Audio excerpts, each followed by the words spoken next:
how did you go from being in Israel, going through school, probably, I'm assuming, going through the army, coming Right. out of that, how did that leapfrog into you being in DC working in that capacity?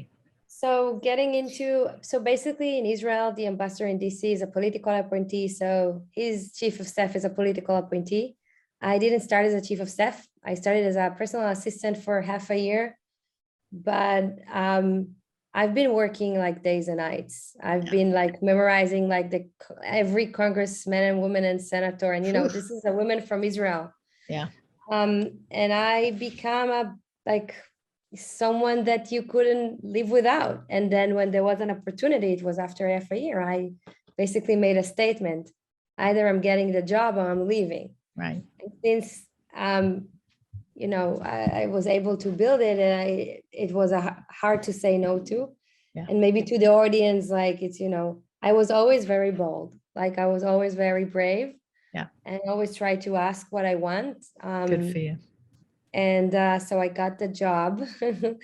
I have crazy stories from the time I was there. It was a lot of media, a lot of Congress and Senate and White House, and the relationship between Israeli and US governments is very, very interesting in general through the history.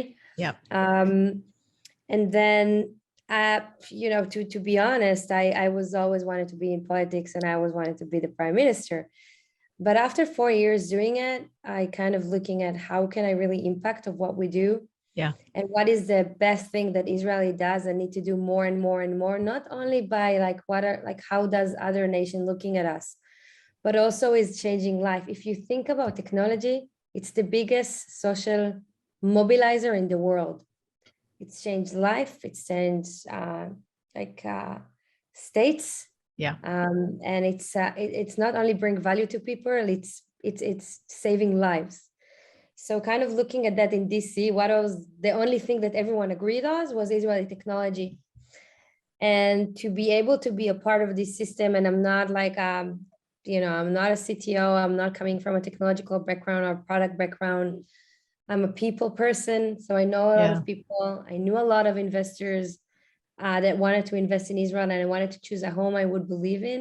Yeah. So this is kind of how I was pivot into finance and venture capital, kind of bringing people with me to Israel. Amazing. Yeah. Learning it, and then meeting Roy and decided to own it.